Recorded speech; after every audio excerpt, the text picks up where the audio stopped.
దేశవ్యాప్తంగా వరుణుడు ఉగ్ర రూపం దాల్చాడు. కుండపోత వర్షాలతో పలు రాష్ట్రాలు అతలాకుతలమవుతున్నాయి. ఎడతెరిపి లేకుండా కురుస్తున్న వానలకు దేశ ఆర్థిక రాజధాని ముంబై నీట మునిగింది. రోడ్లపై నీరు ఉధృతంగా ప్రవహిస్తుంది. దీంతో రవాణా వ్యవస్థ స్తంభించిపోయింది. పలు ప్రాంతాలలో కొండచర్యలు విరిగిపడ్డాయి. దీంతో ముంబై పూణే మధ్య రైలు సర్వీసులను నిలిపివేశారు. వర్షాల కారణంగా జరిగిన వేర్వేరు ప్రమాదాలలో 7 మృతి చెందారు.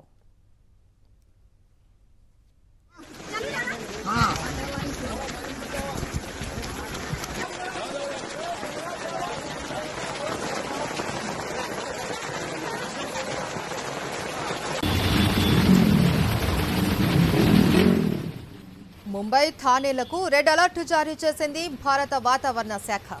భారీ నుంచి అతి భారీ వర్షాలు కురిసే ముప్పు ఉందని హెచ్చరించింది.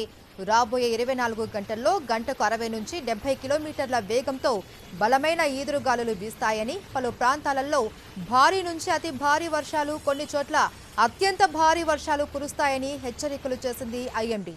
రెడ్ అలర్ట్ నేపథ్యంలో ముంబై, పూణే, థానే, పాల్ఘర్ జిల్లాల్లోని అన్ని ప్రభుత్వ, ప్రైవేటు పాఠశాలలు, కళాశాలలకు అధికారులు సెలవు ప్రకటించారు.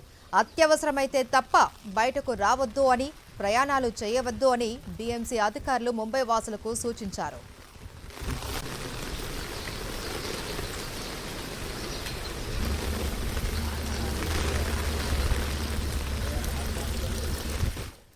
కర్జాత్, లోనావాలా మధ్య ఠాకూర్వాడి సమీపంలో కొండచర్యలు విరిగిపడ్డాయి. అలాగే ఖండాలా, మంకీ హిల్ మధ్య మరో చోట కూడా మట్టి, రాళ్లు పట్టాలపైకి చేరాయి. దీంతో ముంబై, పూణే మార్గంలో నడిచే పలు ముఖ్యమైన రైళ్లను రైల్వే శాఖ రద్దు చేసింది.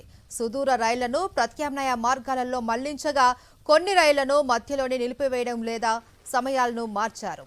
వసాయి విహార్ స్టేషన్ పూర్తిగా నీట మునిగిపోయింది. లోనావాలాలోని బుషి డ్యాం నిండు కుండలా మారింది.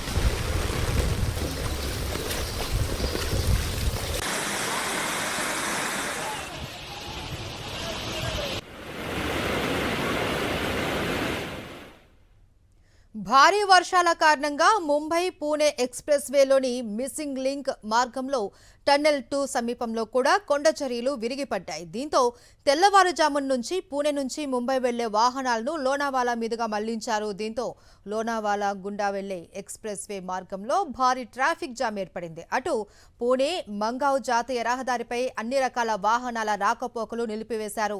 భారీ వర్షాలు కొనసాగుతున్న నేపథ్యంలో అత్యవసరమైతేనే ముంబై, పూణే మార్గంలో ప్రయాణించాలి అని వాహనదారులు, రైలు ప్రయాణికులకు అధికారులు సూచించారు.